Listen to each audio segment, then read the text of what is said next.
build it yourself. So what is the advantage of free software if you cannot, for instance, rebuild the software you're using, potentially changing it? So that's why when you get software from a Debian stable release, you know that this package you're using can be rebuilt from sources in the same version you're using. So this is quite important for us. And then another aspect of quality is that package maintainers are software experts. So when you report a bug against a Debian package, you usually find a person which is an expert in the actual software which is packaged, not only an expert in packaging. If you're using a medical software, generally you find someone which is an expert of this specific software. That means that the level of support that I can offer you is usually better than the level of support someone else can offer. All packages in Debian are equal, so we have no second-class citizen packages. So good packages and packages which are kind of second class. This is not the case. And finally, we have a kind of release mantra, which we call we release when it's ready, which means that Debian release can happen only after that all release critical bugs have been fixed. So all bugs of a certain gravity has been fixed. And in general, we are not ready to say we release a specific day because we believe that that specific day can only happen when we have fixed all the release critical bugs. So that's the reason of this release strategy. The second reason why Debian is special today, well, it's freedom.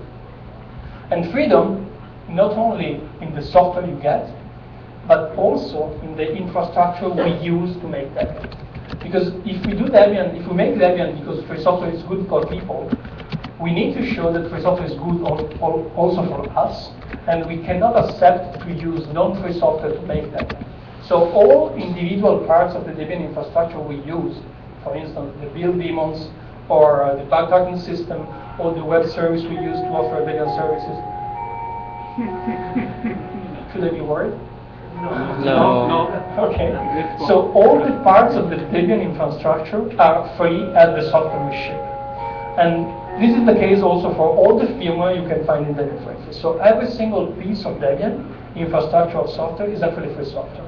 And all this actually has set in history a very high bar for free software advocates. So Debian has become a kind of term of comparison when you say you are a free distribution. Are you as free as Debian or not? So we are quite proud of that, and the user know and respect our work for this. So the third aspect, there are four of them, is independence. And this one is becoming more and more important in the recent years. So what does it mean for distribution to be independent? It means that there is no single company which can act as a babysitter for the code. So there is no single company who can claim ownership of a Debian. And there is no single company which takes part in the decision of Debian. So this means that how do we survive, given that no company is involved in Debian? Well, we survive with donations of money or equipments, and everything else is a gift economy. So I give you something of my time, I give you some work out of my time, because in exchange you will do the same with your time. This is the kind of economics which we have in Debian.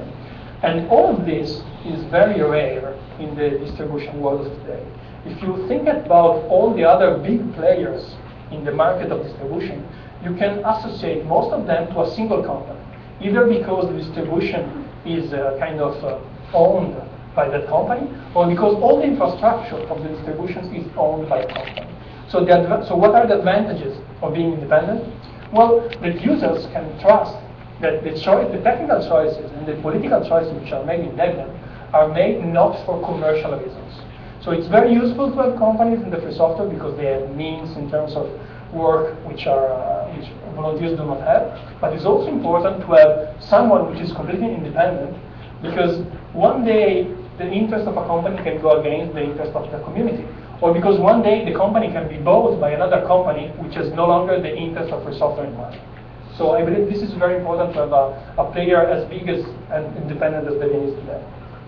And the last point is actually how we make decisions in Debian. So we do that with two main devices.